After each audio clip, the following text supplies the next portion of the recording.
BRS party అదేవిధంగా BRS party అధ్యక్షులు గౌరవనీయులు ఉద్యమ నాయకులు ఉద్యమకారులకు దూరమైనరంటే, పేద ప్రజలకు దూరమైనరంటే, అమరవీరుల కుటుంబాలకు దూరమైనరంటే, పెద్ద పెద్ద నాయకులు గద్దర్ గారు లాంటి వాళ్ళు గేట్ బయట ఉండే పరిస్థితి వచ్చిందంటే, ఈటెల రాజేందర్ గారు లాంటి వాళ్ళు పార్టీ వీడే పరిస్థితి వచ్చిందంటే, ఈ అన్ని దుర్మార్గాలకు కూడా సెంటర్ పాయింట్ మొదటి దయ్యం ఈ సంతోష్ రావు అనేటటువంటి వ్యక్తి.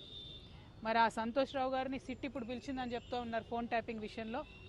కానీ ఈ ముఖ్యమంత్రి గారు, ఈ గుంపు మేస్త్రి గారు, ఆయనకు ఉండేటటువంటి ప్రధాన గూఢాచారి కూడా ఈ సంతోష్ రావే. ఫామ్ హౌస్లో కేసీఆర్ గారు సగం ఇడ్లీ తిన్నారా, ఫుల్ ఇడ్లీ తిన్నారా అనే ఇన్ఫర్మేషన్ గుంపు మేస్త్రికి ఇచ్చేదే ఈయన. మరి గుంపు మేస్త్రి గారి ఆయన గూఢాచారిని శిక్ష వేస్తాడా లేదా నాకు తెలియదు, నాకైతే నమ్మకం లేదు. సిట్టు పిలవడం వరకు బాగానే ఉంది, తదుపరి చర్యలు ఎట్లుంటాయనేటటువంటి అంశాన్ని చూడాలి. అదేవిధంగా మరి బీఆర్ఎస్ పార్టీ కార్యకర్తల నాయకులు కూడా గమనించుకోవాలి. ఇటువంటి దుర్మార్గుడికి హరీష్ రావు గారు, కేటీఆర్ గారు ట్వీట్స్ చేపెట్టి వత్తాసు పలకడం ఎందుకో అర్థమైతలేదు నాకు. మొత్తం పార్టీలో అనేక మంది నాయకులకు కన్నీళ్లు తెప్పించి రక్త కన్నీరు పెట్టించినటువంటి దుర్మార్గుడు, మొదటి దయ్యం, నేను ముందు నుంచి చెప్తున్నటువంటి దయ్యం ఈ వ్యక్తి.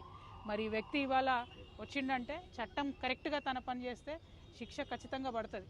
కానీ గుంపు మేస్త్రి గారు ఈ గూఢాచారిని కాపాడుకుంటాడని చెప్పి నేను అనుకుంటా ఉన్నాను. మరి అటువంటి పరిస్థితి రాకుండా పోలీస్ డిపార్ట్మెంట్ వాళ్ళు పక్కడబందీగా మీ పని మీరు రాజకీయాలకు అతీతంగా చేయాలని కూడా డిమాండ్ చేస్తాం. టానిక్ విషయంలో కానీ గతంలో ఆయన మీద వచ్చిన అవినీతి ఆరోపణల పైన కూడా ముఖ్యమంత్రి చర్యలు తీసుకోలేకపోయిండు, ఇంటర్నల్ ములాఖత్ అయిపోయిందని మీరు గతంలో ఆరోపించారు, ఇంత చెప్తా ఉన్నారు. మరి కేసీఆర్కి తెలియదా? కేసీఆర్ పక్కనే ఉంటున్నారు కదా సంతోష్ రావు గారు. నేనేమంటున్నా అంటే ఒక్కొక్కసారి మన నీడను కూడా మనము గుర్తించలేనటువంటి పరిస్థితి వస్తుంది. మన చుట్టూ ఉన్నటువంటి వాళ్ళు మన కళ్ళను కప్పేసేటటువంటి పరిస్థితి కూడా ఒక్కొక్కసారి వస్తుంది. మరి అటువంటి పరిస్థితుల్లో ఉద్యమకారులకు దూరమయ్యి అలా బీఆర్ఎస్ పార్టీ ఓడిపోయి ఆగమయ్యే పరిస్థితి వచ్చింది.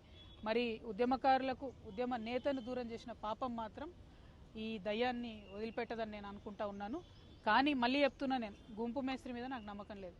గుంపు మేస్త్రి గారి గూఢచారి ఆయనను కాపాడుకుంటాడనేటటువంటి ఒక భయం అయితే నాకుంది. అందుకే నేను డిపార్ట్మెంట్ వాళ్ళకి అపీల్ చేస్తూ ఉన్నాను, పక్కడబందీగా వెనకాల ఏముందో ఇన్వెస్టిగేట్ చేసి తీయండి.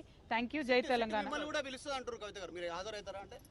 గతంలో మీ ఫోన్లు, మీ కుటుంబ సభ్యుల ఫోన్లు కూడా ట్యాప్ అయినటువంటి అనుమానాలు మీరు వ్యక్తం చేశారు. మీకు కూడా సిట్ నోటీసులు ఇస్తుంది అనుకోవచ్చా? చూద్దాం ఏమవుతుందో, నాకైతే తెలియదు. Thank you. జై తెలంగాణ.